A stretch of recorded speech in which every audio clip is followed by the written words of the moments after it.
Hello viewers, आज मैं आपको शरद चंद्र चट्टोपाध्याय की पढ़ी लिखी कहानी सुनाऊंगी। चलिए सुनते हैं इस कहानी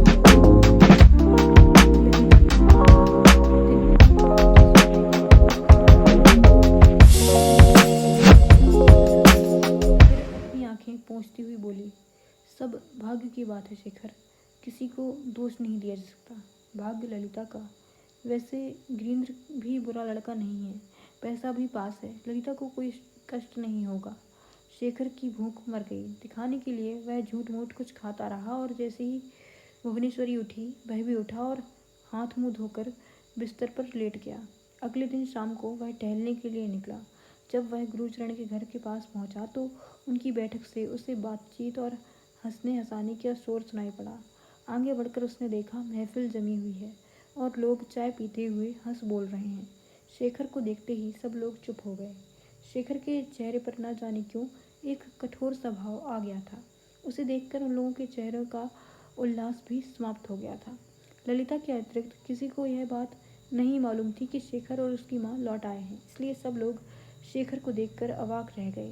गिरीन्द्र भी चुप हो गया। उसके साथ एक नवयुवक भी था, वह भी खामोश हो गया। गुरुचरण बाबू का चेहरा उतर गया। ललिता नीचे बैठी हुई थी। एक नज़र शेखर की ओर डालकर उसने अपना सिर नीचे कर लिया। शेखर तख्त के किनारे पर बैठ गया और वातावरण को सहज करने के लिए हंसकर बोला, क्या बात है, मेरे आते ही सब लोग चुप हो गए। गुरुचरण बाबू ने कुछ कहा जो शायद कोई नहीं सुन सका। उन लोगों के संकोच को मिटाने के लिए शेखर ने स्वयं ही बातचीत आरंभ की। उसने बताना आरंभ किया कि वह माँ के साथ किन किन स्थानों पर गया, वहाँ की जलवायु कैसी थी, इस पानी बदल से माँ को कितना लाभ हुआ और भी बहुत ही बेमतलब की बातें करने के बाद उसने बताया कि वह कल सुबह ही माँ के साथ लौटा है। अब तक सब लोग संभल चुके थे। गुरुचरण ने उस अपरिचित युवक का परिचय देते हुए शेखर से कहा, यह अपने गिरीन्द्र के बहुत घनिष्ठ मित्र हैं, एक साथ पढ़े हैं, एक ही जगह इनका घर है, बहुत ही योग्य व्यक्ति हैं, श्याम बाजार में रहते हैं, कभी कभी मिलने चले आते हैं। शेखर सब कुछ सुनता रहा और मन ही मन मुस्कुराता रहा। थोड़ी देर बाद उठने का उपक्रम करते हुए उसने पूछा, और चाचा जी बाकी सब तो ठीक ठाक है ना? गुरुचरण ने कोई उत्तर नहीं दिया तो शेखर उठने लगा। शेखर को उठते देखकर गुरुचरण अचानक कातर स्वर में बोले, बेटा हमें एकदम मत छोड़ देना, बीच बीच में कभी आकर हालचाल पूछ लेना, वैसे तुमने सब कुछ सुन तो लिया होगा।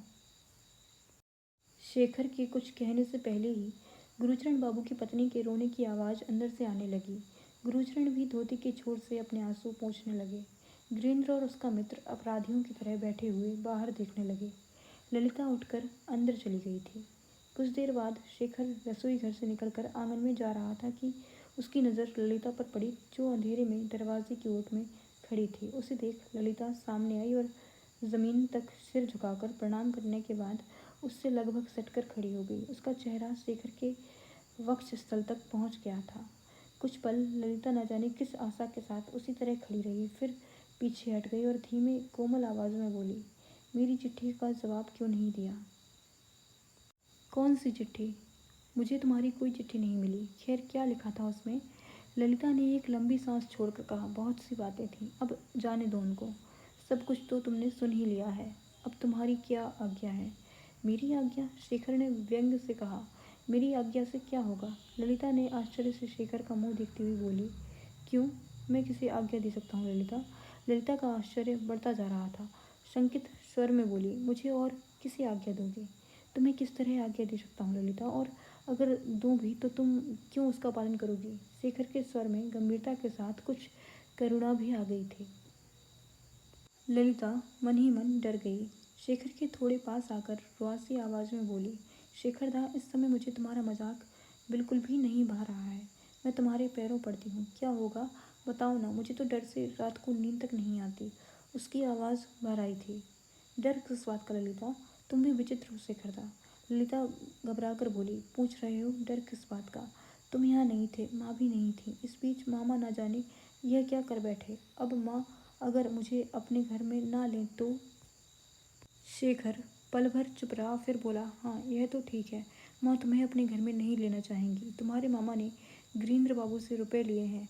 यह बात माँ को मालूम हो गई और फिर ललिता, अब तुम हो गई हो ब्रह्म समाजी और हम लोग हैं हिंदू। अब तुम ही बताओ कि हमारा और तुम्हारा मिलन कैसे हो सकता है। मामा ब्रह्म समाजी हो गए हैं या कुछ और धर्म अपनाए शेखरदा, लेकिन जो तुम्हारा धर्म है वही मेरा धर्म है। माँ अगर तुम्हें नहीं छोड़ सकेंगी तो निश्चय ही मुझे भी नहीं छोड़ सकेंगी। और जहाँ तक गिरीन्द्र बाबू से रुपए लेने की बात है, वे रुपए तो गिरीन्द्र बाबू को हमें वापस देने ही होंगे।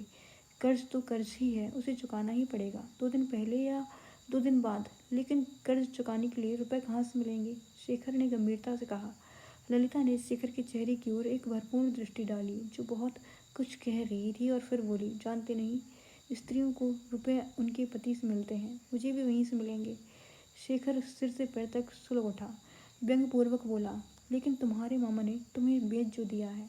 अंधेरे में ललिता शेखर के चेहरे पर आए भावों को न देख सकी, लेकिन शेखर के स्वर का व्यंग उसे डस गया। वह पीछे हटती हुई दृढ़ स्वर में बोली, यह झूठ है, मेरे मामा मुझे बेचने की बात तक नहीं सोच सकते।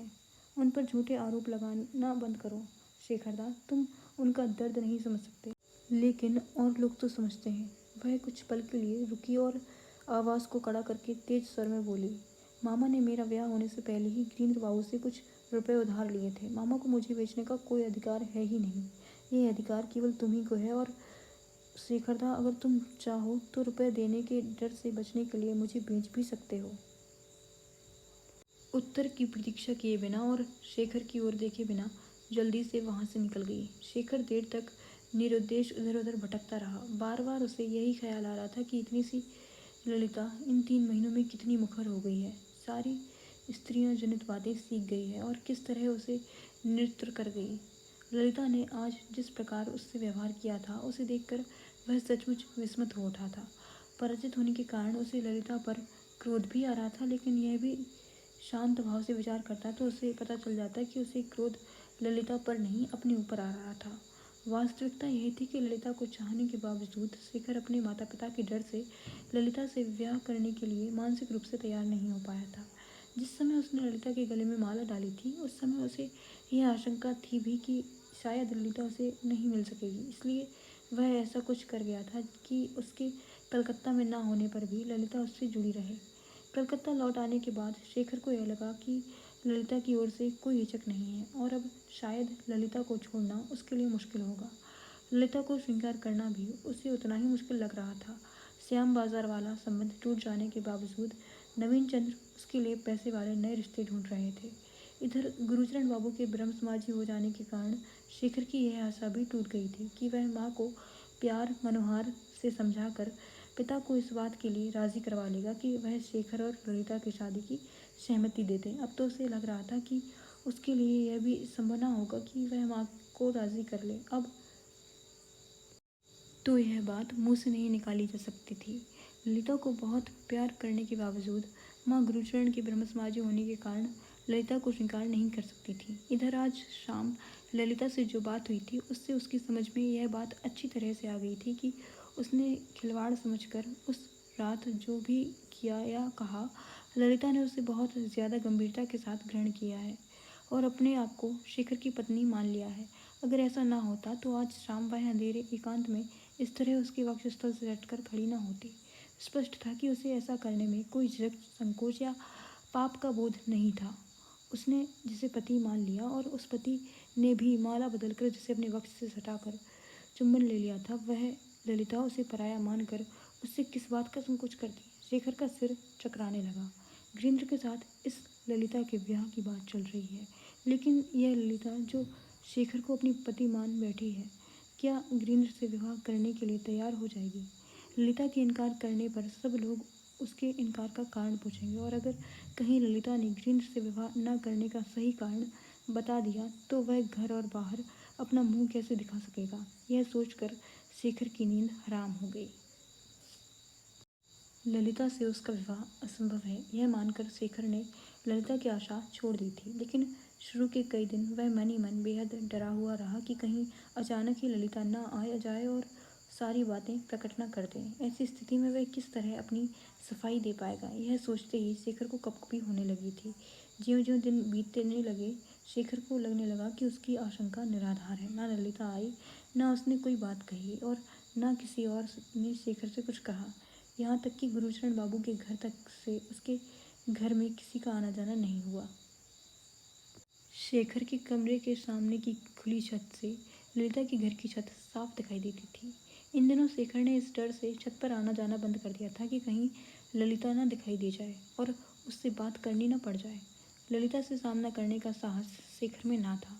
जब 3-4 सप्ताह बिना किसी विघ्न बाधा के बीत गए तो शेखर की जान में जान आ गई। वह मन ही मन सोचने लगा, कुछ भी हो, ईश्वर ने स्त्रियों को लज्जा का जो आभूषण दिया है वह ठीक ही दिया है। कोई भी स्त्री अपनी ही लज्जा की बात सबके सामने कैसे प्रकट कर सकती है?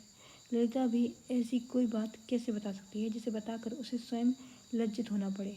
वह बेकार ही डर गया था। यह विचार करने के बावजूद शेखर के मन में शांति नहीं थी। उसे रातों की नींद नहीं आती थी। उसकी सारी हंसी खत्म हो गई थी। उसके मन पर अवसाद का आवरण छा रहा था। रह रहकर उसे यह ख्याल आता कि क्या अब ललिता कभी कुछ नहीं कहेगी, खामोश ही रहेगी? इस प्रकार के विचारों ने उसकी शांति भंग कर रखी थी। बहुत पहले जिस दिन वह बाजार घूमने नहीं जाता था तो शाम को खुली छत पर टहलने लगता था, लेकिन किसी भी दिन उसे गुरुचरण बाबू के परिवार का कोई भी व्यक्ति छत पर नहीं दिखाई दिया। एक दिन अन्ना काली कोई सूखा कपड़ा तार से उतारने के लिए छत पर आई थी, लेकिन जैसे ही उसने शेखर को देखा उसने दृष्टि फेर ली और जब तक शेखर निश्चय करे कि वह उसे आवाज़ देकर बुलाए वह कपड़ा लेकर नीचे भाग गई। ललिता को तो जैसे भूल ही गई थी कि घर पर कोई खुली छत भी है। शेखर समझ गया कि बाबूजी ने यह छत का रास्ता बंद करवा दिया है। इससे उस घर के सब व्यक्तियों को बहुत आघात पहुंचा है। उस घर के लोगों के स्वाभिमान पर उसे सुख हुआ, लेकिन अपने पिता की संकीर्णता से वह दुख से भर उठा। इसी तरह 1 आध महीना और निकल गया। कोई उल्लेखनीय घटना नहीं घटी।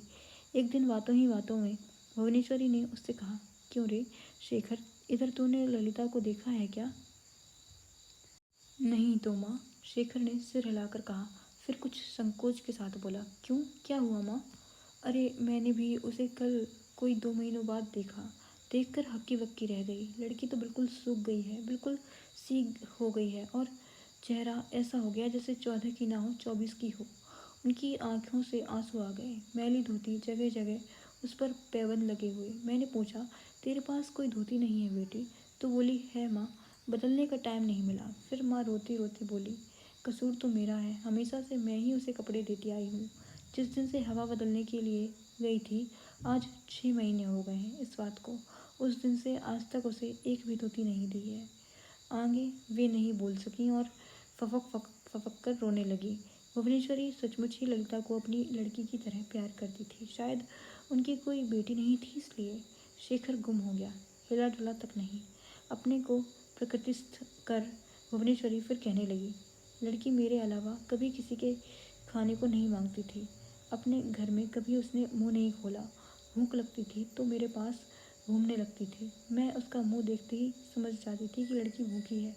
अब भी वह उसी तरह भूखी प्यासी अपने घर में घूमती होगी। मांगना तो उसने कभी सीखा ही नहीं। चुप रहती होगी और उसके मन की बात समझने की फुर्सत उस घर में किसे है? कौन उसे वहाँ पूछता होगा? शेखर को अंदर ही अंदर कुछ कुछ होने लगा, लेकिन माँ से आंख मिलाने की शक्ति उसमें नहीं थी। वह जिस ओर देख रहा था उधर ही देखता हुआ गंभीर स्वर में बोला, तो माँ उसे बुलाकर पूछ लो ना, उसे क्या क्या चाहिए। ललिता लेगी अब? अरे वह बड़ी स्वाभिमानी है, इन्होंने तो उसके आने जाने तक का रास्ता बंद कर दिया। मैं कौन सा मुंह लेकर उनके यहाँ जाऊँ? माना कि गुरुशरण देवर ने दुख या चिंता से घबरा कर एक गलती कर डाली तो क्या उसकी इतनी बड़ी सज़ा देनी चाहिए? अरे हम लोग तो उनके अपने ही जैसे हैं। तेरे बाबूजी को चाहिए था कि उनसे कोई प्रायश्चित करवा देते, कोई राह निकलवा कर सब कुछ ठीक करवा देते। यह तो किया नहीं, उन्होंने उल्टा जाति बाहर कर दिया। तुझसे सच कहती हूँ शेखर, इनके ही कारण गुरुचरण देवर ब्रह्म समाजी बने हैं। इन्होंने तंग कर रखा था उन्हें। जब देखो पैसे का तकादा, हरदम तकादा।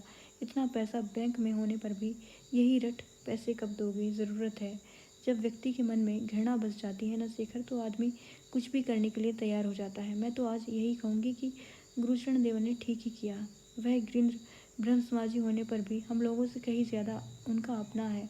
उसके साथ ललिता की शादी हो जाए तो ललिता सुख से रहेगी, यह मैं विश्वासपूर्वक कह सकती हूँ। सुनने में आया है कि उसकी अगले महीने शादी हो जाएगी।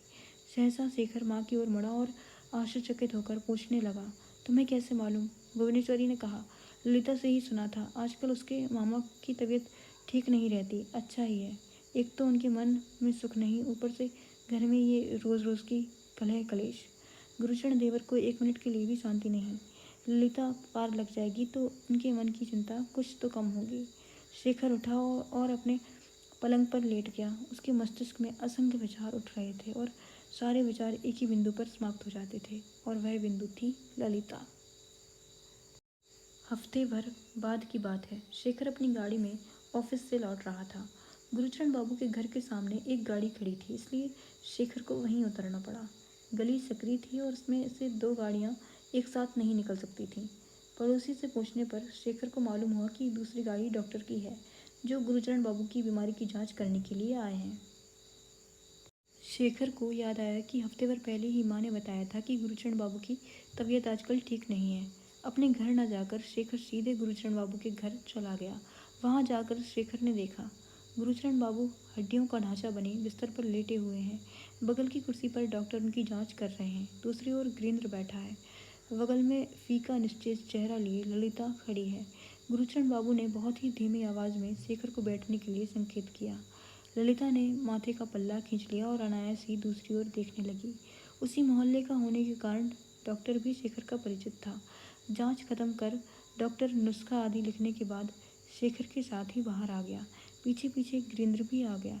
गिरीन्द्र ने डॉक्टर को फीस दी तो डॉक्टर ने उसे सचेत करते हुए कहा कि रोग ने अभी अपनी जड़ें ज़्यादा नहीं फैलाई हैं। अगर इन्हें वायु परिवर्तन के लिए बाहर ले जा सको तो ये जल्दी स्वस्थ हो जाएंगे। डॉक्टर को विदा करके शेखर और गिरीन्द्र दोनों गुरुचरण बाबू के पास आ गए। ललिता ने संकेत से गिरीन्द्र को एक ओर बुलाया और धीमी आवाज़ में बोली, उससे कुछ परामर्श करने लगी। शेखर ललिता की इस निर्लज्जता को देखकर काठ हो गया। गुरुचरण बाबू ने दीवार की ओर करवट ले रखी थी। उन्हें पता ही नहीं चला कि शेखर उनके पास ही कमरे में बैठा है। ललिता और गिरीन्द्र के उसके सामने ही इस तरह खुसर फुसर करके बात करने से शेखर का शरीर जलने लगा। किसी ने उससे कोई बात नहीं की थी। अपने को अपमानित महसूस करता हुआ वह उठा और चुपचाप घर से बाहर निकल आया। अपने घर पहुंचकर वह सोफे पर धम्म से बैठ गया। आज ललिता ने उसे देखकर माथे का पल्ला खींच लिया था और इस तरह उसकी ओर से मुंह फेर लिया था जैसे वह ललिता के लिए अनजाना और अपरिचित हो। इतना ही नहीं, उसकी आंखों के सामने ही वह ओट में गिरीन्द्र के साथ बड़ी घनिष्ठता से न जाने क्या परामर्श करने लगी थी। शेखर आज निश्चित रूप से समझ गया कि ललिता ने उसे उस कठिन दायित्व से सदैव के लिए मुक्ति दे दी है। अब वह निश्चिंत होकर सांस ले सकता है। अब उसे इस बात का कोई डर नहीं था कि ललिता आकर सब लोगों को यह बताएगी कि शेखर ने एक चांदनी रात में ललिता के गले में माला डालकर ललिता का वर्ण किया था। आज ललिता ने स्वयं शेखर को यह दिखा दिया कि गिरीन्द्र शेखर से कहीं अधिक उसका अपना हो गया है और अब शेखर उसका कोई नहीं है, कुछ भी नहीं रहा। अपमान से शेखर का समूचा तन जलने लगा। दरवाजे पर भुवनेश्वरी की आवाज़ सुनकर वह जल्दी से उठ खड़ा हुआ। भुवनेश्वरी कह रही थी, क्या कर रहा है तू? नाश्ता क्यों नहीं किया अभी तक? जल्दी से हाथ मुँह धो और नीचे आ। शेखर मुंह मोड़कर इतनी फुर्ती के साथ नीचे उतर आया कि भुवनेश्वरी उसका चेहरा न दिख सकी। इधर कई दिन से शेखर के मन में अनेक तरह की बातें अनेक तरह के रूप धारण करके उसे दिन रात तंग करती रहती थी। शेखर बहुत सोचता, लेकिन जो सबसे ज़्यादा महत्वपूर्ण बात थी उसे ही वह नहीं सोचता। और महत्वपूर्ण बात ये थी कि जो कुछ भी हो रहा है, यह हुआ है, इसमें वास्तविक दोष किसका है? क्या आज तक उसने कभी ललिता से कोई आशाजनक बात कही या ललिता को कभी कुछ कहने का अवसर दिया, इस कल्पित डर से कि कहीं ललिता उस रात की बात बताकर उसे सबके सामने नीचा न कर दे। वह ललिता से कतराने लगा था और सारा दोष ललिता के मत्थे मढ़कर सब बातों के लिए उसको दोषी मानकर वह क्रोध, ईर्ष्या, मिथ्याभिमान और अपमान की आग में जलकर राख हो रहा था। संसार में अधिकांश पुरुष शायद स्त्रियों के संबंध में इसी प्रकार विचार करते हैं और इसी प्रकार जल जलकर राख होते रहते हैं। तिल तिल जलते शेखर के इसी तरह 6-7 दिन निकल गए। एक दिन शाम को शेखर अपने कमरे में अकेला वही आग सुलगाए हुए बैठा था कि दरवाज़ा खुला और अन्ना काली का हाथ थामे ललिता ने उसके कमरे में प्रवेश किया। शेखर के संभलने से पहले ही अन्ना काली ने कहा, शेखर दा, हम दोनों तुम्हें प्रणाम करने आए हैं। कल हम लोग जा रहे हैं। शेखर के मुंह से कोई बोल नहीं फूटा। वह हक्का बक्का होकर बस उन्हें देखता रहा। अन्ना काली कह रही थी, तुम्हारे चरणों में रहकर हमने बहुत अपराध किए हैं शेखरदा, तुम उन सबको भूल जाना। शेखर समझ गया कि ललिता ने ही ये सारी बातें अन्ना काली को रटाई हैं। उसने पूछा, कहाँ जा रहे हो तुम लोग? अभी तो हम लोग मुंगेर जा रहे हैं, वहाँ गिरिंद्र बाबू का मकान है। बाबूजी के ठीक हो जाने पर भी हम लोग यहाँ नहीं आ पाएंगे। डॉक्टर साहब ने कहा है कि यहाँ की जलवायु बाबूजी के स्वास्थ्य के लिए ठीक नहीं है। अब उनकी तबीयत कैसी है? शेखर ने प्रश्न किया। पहले से कुछ अच्छी है, तभी तो हम लोग जा रहे हैं, अन्ना काली ने उत्तर दिया और अपने आंचल के अंदर से कई साड़ियाँ निकाल दिखलाते हुए कहा, ये सब ताई जी ने दी हैं। जब ललिता आगे बढ़ी, मेज पर एक चाबी रखती हुई बोली, तिजोरी की चाबी अब तक मेरे पास ही थी, इसे यहाँ रखे जा रही हूँ। फिर एक फीकी हंसी के साथ बोली, लेकिन तिजोरी में एक भी रुपया नहीं है, सब खर्च हो गए हैं। शेखर ने एक लंबी सांस ली। अन्ना काली ललिता के पास आकर बोली, दीदी चलो ना, सामान बांधना है, देर हो रही है। ललिता के कुछ कहने से पहले ही शेखर ने अन्ना से बहुत प्यार के साथ कहा, तू मेरी बहुत अच्छी बहन है ना अन्ना, ज़रा नीचे से मेरे लिए एक पान तो ले आ। अन्ना मुड़ी ही थी कि ललिता ने उसका हाथ थाम लिया और बोली, तू देर लगा देगी, तू यहीं रह, मैं 1 मिनट में पान लेकर आती हूँ। और कमरे से बाहर हो गई। थोड़ी देर बाद वह पान लेकर लौटी और अन्ना काली को पकड़ाकर एक ओर चुपचाप खड़ी हो गई। अन्ना काली ने पान शेखर को दे दिया। शेखर ने चुपचाप उसे ले लिया और उसी तरह मूर्ति की तरह बैठा रहा। अब चलूंगी शेखरदा, कहते हुए अन्ना काली ने शेखर के पास आकर ज़मीन से सिर छुआकर उसे प्रणाम किया। ललिता जिस जगह खड़ी थी वहीं से उसने ज़मीन पर अपना माथा लगाकर शेखर को प्रणाम किया और अन्ना काली का हाथ पकड़कर धीमे सधे कदमों से बाहर आ गई। शेखर अपना दंभ और आत्मसम्मान लिए हुए उसी तरह स्तब्ध बैठा रहा। उसका चेहरा रक्तहीन हो गया था। ललिता शेखर से अंतिम विदा लेने आई थी। उसे शेखर से जो कुछ भी कहना था वह उसने बिना कुछ कहे कह दिया था। सत्य यह था कि ललिता चाहती ही नहीं थी कि कोई बात उठे और उसे कुछ कहना पड़े, इसलिए वह अन्ना काली को साथ लाई थी। कोई शिकायत किए या उल्हाना दिए बिना वह चुपचाप चली गई थी और शेखर को हमेशा के लिए परास्त कर गई थी। पराजित शेखर न जाने कब तक उसी तरह संज्ञासून बैठा रहा। गुरुचरण बाबू के स्वास्थ्य की टूटी नैया मुंगेर की जलवायु में भी इस योग्य न हो सकी कि वे और अधिक यात्रा कर सके। साल भर तक बीमार रहने के बाद वे एक दिन वहाँ प्रस्थान के पथ की ओर बढ़ गए। गिरिंद्र को उनसे बहुत स्नेह हो गया था। उसने पूरी कोशिश की कि वे स्वस्थ हो जाएं, लेकिन उसकी सारी कोशिशें बेकार हो गईं।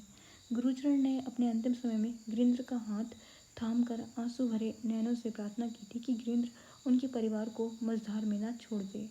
वह उनके परिवार का ही एक सदस्य बन जाए ताकि वे परलोक में कष्ट न पाएं।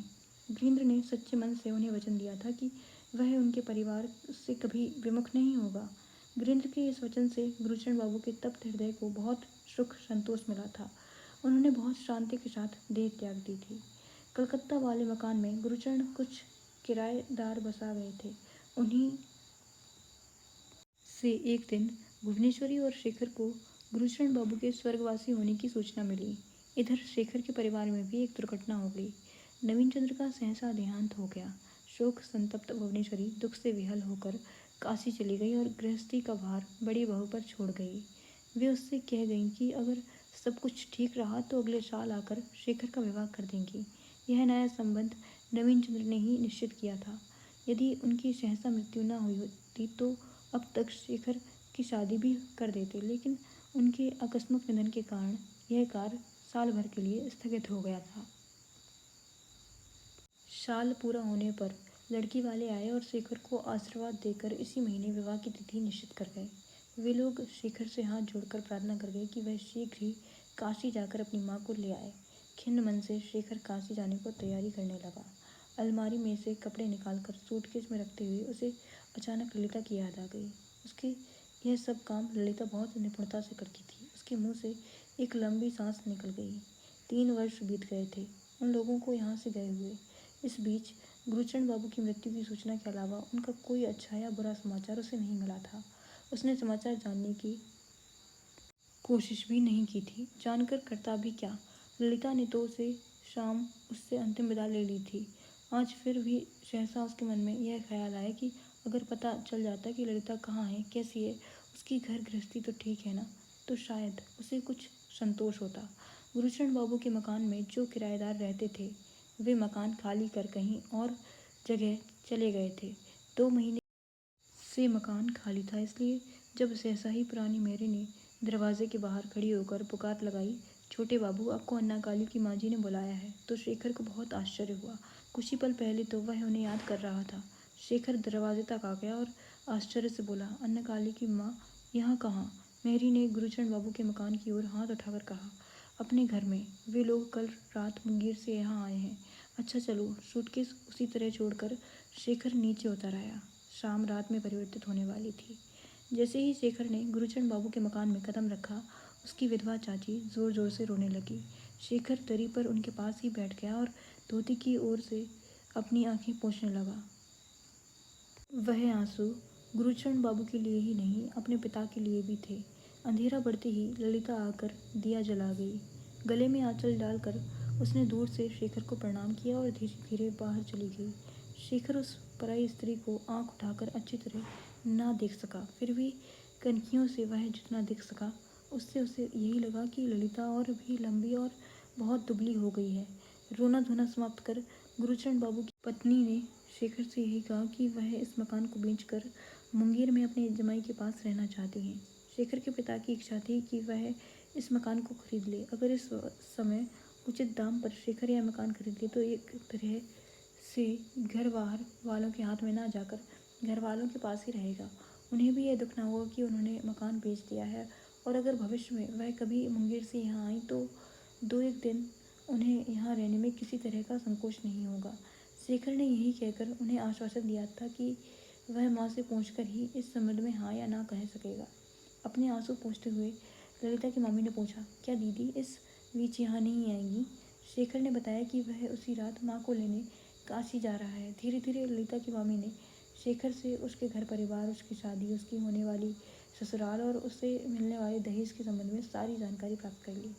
शेखर जब वहाँ से उठा तो चांद निकल आया था। गिरीन्द्र उस समय अपनी बहन मनोरमा चारूबाला की माँ के यहाँ जाने की तैयारी कर रहा था। उसे देखकर ललिता की मामी बोली, मेरे जमाई से तुम्हारी बातचीत नहीं हुई शेखर? बहुत ही अच्छा लड़का है। आज के समय में ऐसा लड़का मिलना असंभव है। इस बात में तो मुझे रत्ती भर भी शक नहीं है, शेखर ने जल्दी से कहा। और रही बातचीत, वह तो मेरी कई वर्ष पहले ही हो चुकी है। यह कहते हुए वह बाहर निकल आया। बैठक के सामने वह ठिठक गया। अंधेरे में दरवाजे की आड़ में ललिता खड़ी थी। धीरे से बोली, सुनो, माँ को लेने क्या आज ही जा रहे हो? हाँ, आज ही रात। माँ ठीक तो है ना? ठीक तो है, लेकिन इस आघात को वह सह ना सकी हैं। उनका चित्त ठिकाने नहीं है। तुम तो ठीक हो ना? बिल्कुल, कहकर शेखर झटपट बाहर निकल आया। शेखर को रास्ते में ऐसा लगा जैसे ललिता के साथ खड़े होकर बातें करने से उसका शरीर अपवित्र हो गया है। उसे अपने आप से घृणा होने लगी। घर पहुंचकर उसने किसी तरह सूटकेस पैक किया और सोफे पर लेट गया। गाड़ी में अभी देर थी। लेटे लेटे वह ललिता के विषय में सोचने लगा और अपने मन में घृणा से दहकते अंगारे भरने लगा। उसकी दृष्टि में ललिता धोखेबाज थी, उल्टा थी। उसकी मामी ने इस बात करते हुए यह भी बताया था कि लड़की की शादी बहुत आनंदपूर्ण अवसर पर नहीं की गई थी, इसलिए शेखर को निमंत्रण नहीं दिया गया था। वैसे ललिता ने तो बहुत कहा था कि तुम सब लोगों को निमंत्रण भेजा जाए। ललिता की यह धृष्टता आग का गोल चक्र बनकर शेखर के सारे शरीर को भस्म करने लगी। अपने विवाह से 10-12 दिन पहले ही शेखर माँ को लेकर काशी से वापस आ गया। 3-4 दिन बाद एक सुबह माँ माँ की आवाज़ लगाता हुआ शेखर कमरे के अंदर घुसा तो ललिता को भुवनेश्वरी के साथ फर्श पर बैठकर कुछ काम करते देख वहीं ठिठक गया। ललिता जो कुछ कर रही थी उसने उस काम को रोक दिया और मुंह नीचा करके कालीन को देखने लगी। भुवनेश्वरी ने पूछा, क्या है रे? शेखर इतना हड़बड़ाया गया कि काम ही भूल गया। बोला, कुछ नहीं, अभी रहने दो, फिर बताऊंगा। कहते कहते वह कमरे से बाहर हो गया।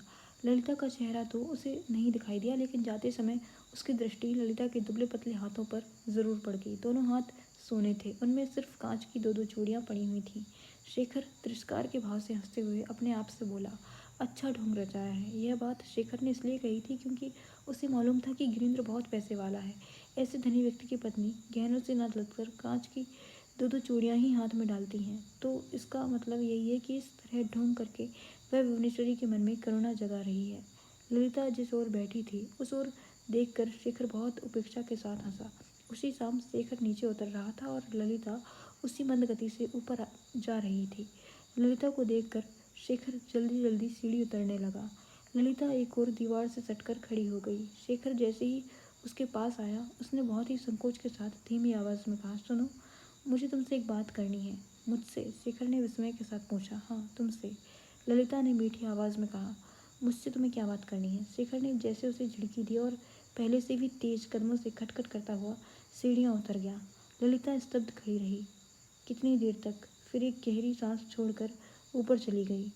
दूसरे दिन शेखर अपने दीवान खाने में बैठा अखबार पढ़ रहा था। उसने देखा गिरिंद्र अंदर आ रहा है। शेखर को बहुत ही आश्चर्य हुआ। गिरिंद्र ने हाथ जोड़कर उसे नमस्ते की और पास पड़ी कुर्सी पर बैठ गया। शेखर के नमस्ते का उत्तर दिया और अखबार मोड़कर एक ओर रख दिया। वह उत्सुकता से गिरिंद्र की ओर देखने लगा कि गिरिंद्र क्या करने आया है। कुछ क्षण चुप्पी के बाद गिरिंद्र ने एकदम बात छेड़ दी। कहने लगा, मुझे माफ़ कीजिएगा, मैं आपको सुबह ही सुबह तकलीफ़ देने आया हूँ। काम बहुत ज़रूरी था इसलिए मुझे आना पड़ा। मेरी माँ ने आपसे उस शाम बात की थी, आपको याद होगा। वह अपना मकान आपको बेचना चाहती हैं। उन्होंने संदेश भिजवाया है कि अगर आप जल्दी ही इसकी कुछ व्यवस्था कर दें तो बड़ी कृपा होगी। वे इसी महीने मुंगेर लौट जाना चाहती हैं। शेखर को गिरिंद्र को देखकर बेचैनी होने लगती थी। आज तो वह स्वार्थवश आया था इसलिए उसकी बातें भी उसे बिल्कुल अच्छी नहीं लगी। शेखर ने बहुत ही रूखे स्वर में गिरिंद्र से कहा, आप जो भी कह रहे हैं वह सब ठीक है, लेकिन पिताजी के ना होने पर भैया ही असली मालिक हैं। आप उनसे सब कुछ कहिए। यह बात तो हम सबको मालूम है, गिरिंद्र ने मुस्कुरा कर कहा, लेकिन मेरी प्रार्थना थी कि अगर आप ही भैया से कहें तो ठीक होगा, वे मान जाएंगे। शेखर के स्वर का रूखापन कम नहीं हुआ। वह उसी तरह बोला, आपके कहने से भी भैया मान जाएंगे। उस तरफ के अभिभावक आप हैं, हमारी तरफ के अभिभावक भैया। मैं तो बीच में कहीं नहीं आता। गिरिंद्र ने कुछ सोचते हुए कहा, अगर मैंने कहने से ही यह समस्या सुलझ जाए तो मैं भी कह सकता हूँ, लेकिन कल दीदी कह रही थी कि अगर आप इस काम को हाथ में लें तो यह काम आसानी से हो जाएगा। शेखर अब तक दीवान पर अध लेटा हुआ लापरवाही से बात कर रहा था। अब वह ठीक बैठ गया और बोला, कौन दीदी? ललिता दीदी। गिरिंद्र ने उसी सहज भाव से कहा। दीदी कह रही थी कि शेखर का सिर चकराने लगा। आगे का एक भी शब्द उसके कान में नहीं पड़ा। हतबुद्धि की तरह वह मूढ़ दृष्टि से गिरिंद्र को देखने लगा। गिरिंद्र चुप हो गया। अचानक शेखर ने प्रश्न किया, मुझे इस तरह पूछने के लिए क्षमा कीजिएगा गिरिंद्र बाबू, लेकिन क्या आपका विवाह ललिता के साथ नहीं हुआ है? गिरिंद्र ने दांतों तले जीभ दबा ली और बोला, राम राम, क्या बात कर रहे हैं आप तो उनके घर में सभी को जानते हैं। मेरा विवाह तो अन्ना काली के साथ हुआ है, लेकिन अन्ना से तो आपके विवाह की बात नहीं चली थी।